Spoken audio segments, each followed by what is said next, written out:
Hi, I'm Jason Sterling, and this is a hotel build. This is a hotel build, a themed hotel. It's going to be a themed hotel. It's going to be tied into a theme park. A theme park I'm under the working title of Eternal Imperium. It's the idea of maybe a theme park that the Victorians might have created. Since this is New Zealand, I am building this in Gibby Point. So it'd be like a theme park the Victorians created with 3 separate areas to go through. Adventureland, Wonderland, and Tomorrowland, which would be a steampunk inspired sort of area. Hotel will tie into Tomorrowland because it too will be steampunk themed. I'm going to run this hotel actually with a mod. That's the point of building this hotel. I wanted to try out this mod by Pt.1, and it's called the Suite Life mod. It's a SUITE, as in hotel suite. Get it? Suite Life. So Suite Life mod is pretty easy to find with a search. If you search Suite Life mod for The Sims 4, it'll pull right up. I will also link it down below in the description. The big part of that will come in after we're done building. I will do like some live streams to play test this and take my family on vacation to both the theme park and this hotel. Now, the hotel, of course, is going to start off as sort of a typical Victorian look, a little Victorian house. Then we're going to jump over to a lighthouse, right? Now, the lighthouse is no longer a lighthouse. What the Victorians have done, because this is in the future, this is steampunk, is they've converted it to a sort of airship mooring station. So the light would still function to draw airships in, and then they would tie up, to the top there where the light is, come down through the lighthouse to a sort of waiting room, a sort of airship waiting room. Instead of like an airport lounge, like an airship lounge. And then in addition, there's like with a lot of hotels, there are a lot of airports, there's a hotel connected, right? So if you need to have an overnight stay, if you have an overnight connection, maybe you just like staying at the airport when you travel and visit someplace, there'll be a selection of rooms that have been added on to the old Victorian house to accommodate travelers. Now, with this lighthouse, I tried doing just a built lighthouse. Nothing I've ever constructed as a lighthouse really looks like a lighthouse. I mean, yeah, it kind of gets close, and yeah, you can tell that's what I meant by it. Like, oh, look, he means for this to be a lighthouse, but it doesn't ever really kind of come across the way I want it to. So in this case, we are going to use the lighthouse shell from the debug section of Adventure Awaits. And then we're going to create a structure in the center so that a sim can use a ladder to get up to a platform at the top, which aligns with the exterior walkway of that particular lighthouse. And then the sim can go up and then walk around the exterior.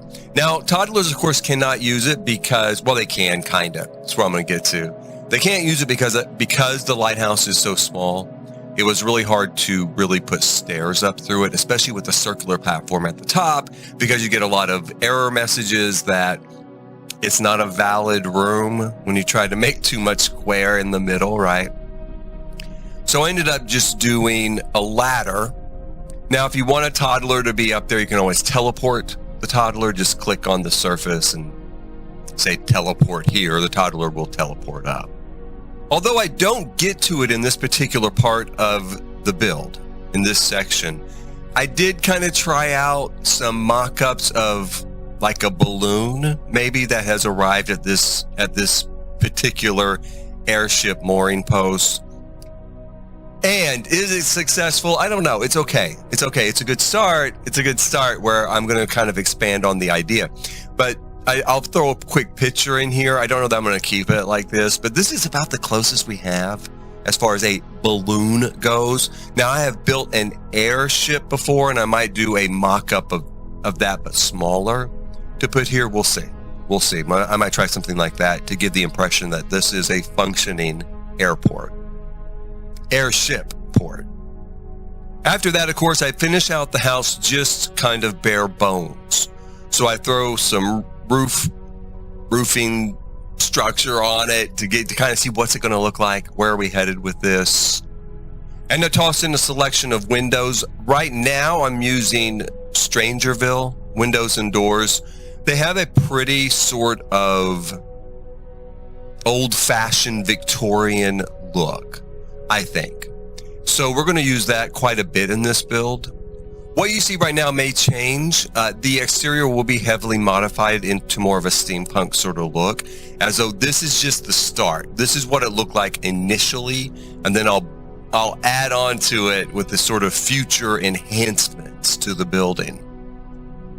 I put in a staircase, of course, and I have already built a sort of bridge from the house over to the lighthouse. So the lighthouse connects to this structure on the second floor.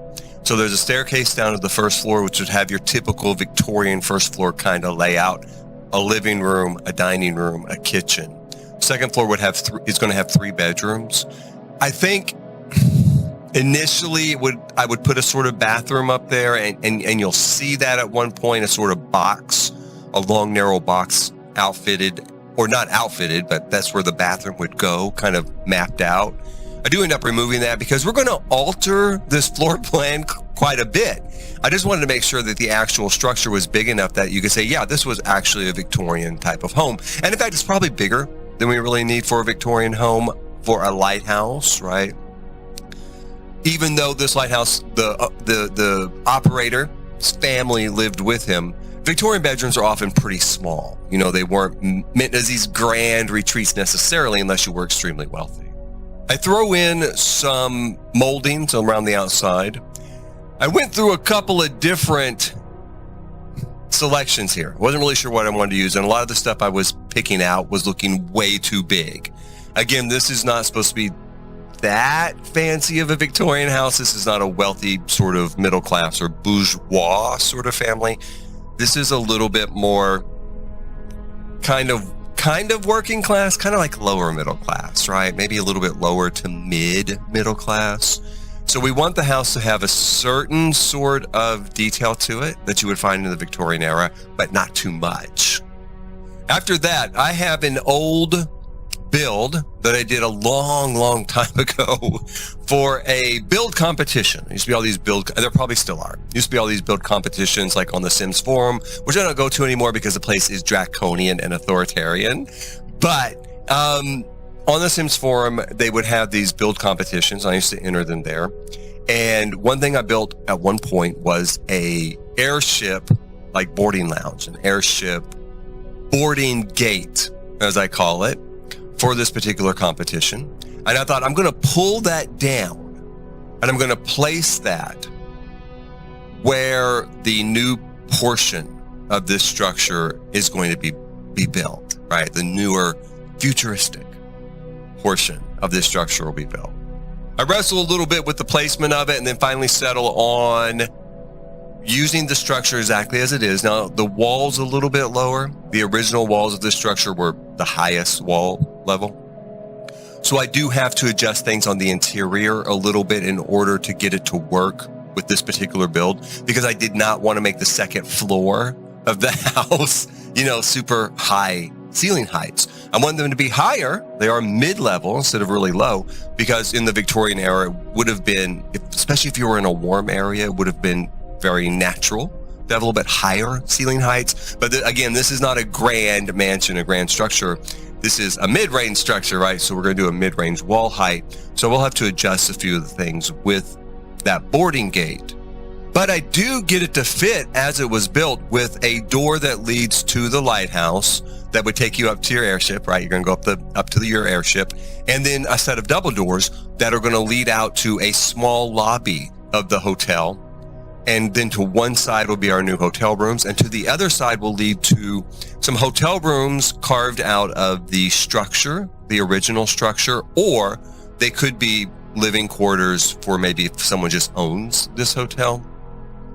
Could be living quarters for them. So that'll be to the other side. And then on the first floor of the original structure, we're going to keep that in some ways the same. In some ways we are going to alter it, but we're going to keep it the same in that there will be a kitchen and a dining room and a living room. So there's a place while you're staying at this hotel to kind of go and hang out, interact with people. We'll put in some activities as we go along. You may see a few shots here of me altering the boarding gate. you can get an idea of kind of how I execute steampunk within The Sims, or at least years and years and years and years ago. I think we have more stuff now that I can use. I'm going to bring that in as well. But I definitely am going to use this room as inspiration for the rest of the conversion of this lot.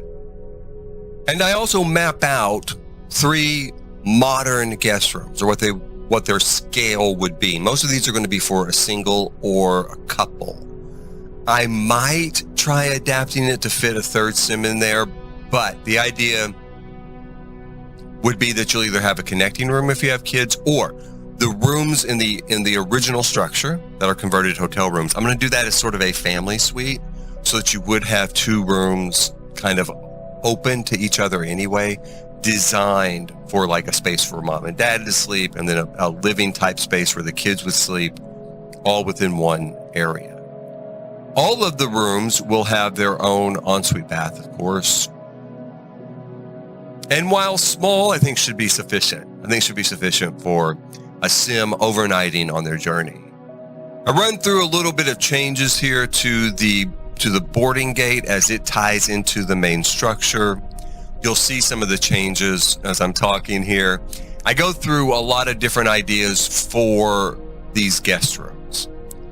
In my head, I had this idea of a wing of guest rooms just stretching out. Single room, single story. Later, I did try doing a sort of tower. So it's 3 of them stacked. The mod comes with an elevator that I assume will function off of penthouse slots, right? Because there is a way to make that happen. There's also a way of just placing those elevators just for decorative effect. I've already done that. I did that a long, long time ago. Did a video of it, of how you could place those elevators for decorative effect on a non-penthouse lot, and also how you could place them on a penthouse lot more than once. So you could go to different floors using an elevator instead of stairs on your penthouse lot. So I'm not sure which one they're designed to do. I haven't play tested yet, but I did think of that as an option. In the end, I wasn't really happy with the way the structure was looking with that sort of build, with that sort of idea. I really couldn't get the elevator core and the rooms to line up with the boarding gate the way I wanted it to. It wasn't, I thought, how am I going to get this to look normal from the outside? At least as normal as steampunk looks, right? Yes, steampunk is in the future, and yes, that gives us a lot of leeway for design, but I did want it to have a certain Victorian aesthetic, even though it's steampunk. So in the end, I took them off, but I might put them back. We'll see what happens. But in the end, I took the elevators off. In the end, I took off the idea of this 3-story guest room addition. And I ended up putting the guest rooms, again, as a single story. I tried them in a sort of L-shaped configuration. I put the lobby up front because I do want the lobby up front. So when you enter the lobby, you see the double doors into the boarding gate in front of you. And then I'll put like a check-in desk there in case you're just staying. Maybe you're staying at this hotel overnight because you're going to catch an early morning airship out of the airport, right? And you don't want to drive there early in the morning. So, which is what I do a lot.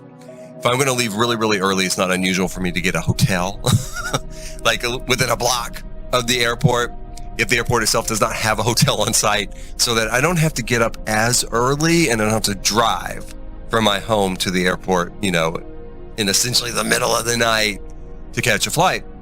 So that's what I was kind of replicating here. And you can see that as I'm speaking, you'll see some of the changes on the screen. Now, as you can see, most of the stuff is lifted up to the 2nd story. Coming up in future videos, we are going to build like a rocky base for the lighthouse. So that circular room holding the lighthouse up on the bottom, that'll be completely covered. That is going to be a rocky base. Also where the hotel rooms are, where the airship boarding gate is, that's also going to be a raised, mostly rocky sort of base. Just the house is sitting down on the ground level, and you'll enter the house, you know, from the ground level. We could enter the house and put a check-in desk there at the house's front door. And I went back and forth with that idea in my head, and I may change my mind and end up doing it that way. You know, that might be easier than trying to build this separate entrance for the hotel and the airport. But I like the idea that when the airport portion was built, they would have built it with this sort of separate entrance, as though it's a new separate structure. They want you to know that this is the future. This is the new separate structure. But also, it's kind of a neat idea that maybe you're going through the house because you're entering through the past, and then you're climbing the stairs to the future, right? From a marketing standpoint, right? If I own this hotel, that's kind of my marketing kind of not glitch. Marketing is glitch, it's shit. But my sort of marketing stick, right? That, hey, you know, this is your climb to the future. Climb up and board your airship to adventure. And that's what this hotel is for. Get your airship to adventure. Also hit like, subscribe, and notify so you can watch this particular hotel be developed over the next coming weeks. Hope it doesn't take that long, but it might next coming weeks. And the theme park. The theme park's what's really going to be huge. As you can tell from the pictures, it's going to be massive. It's going to be giant. So it's going to take a really long time to develop the theme park, but there will be videos showing all of that as well. So we're going to show the development of both the theme park and this hotel hand in hand. And then we're going to try them out with the Lot 51 mod. Sweet life for running this hotel. Because I'm going to be honest, the Adventure Awaits getaway system, I really do like it. It's a great addition to the game, but does not work that great for running a hotel, running it as a hotel and a resort. I think that's why the marketing specifically did not refer to it as for a hotel or a resort, but more of a bed and breakfast. And even that's kind of sketchy. Even that's a little, I don't know, we're breaking a little bit of reality here. This hotel mod I've played around with, and so far I just kind of tested it out. It did work remarkably better. You can actually set up something like a restaurant in your hotel. And when you go to check in, you can select your room specifically, not having to run there and claim the door, but you can select it from the check-in desk, right? Or from the concierge person themselves. You can click on them and select it from them. And then once you have it, that room is entirely yours. You're not gonna have to worry about going in there and claiming the bed, from somebody else, because with Adventure Awaits, it automatically assigns people to these beds before you get there. So, or as you're loading in. It definitely looks like it's going to provide more of a hotel experience. And we're going to check that out. If you want to check it out in advance, feel free to download it, check it out yourself too. In the meantime, hopefully again, sooner than later, I'm going to be doing live streams of us actually using our hotel, using that mod. So again, please hit like, subscribe, and notify. And until next time, thanks for watching.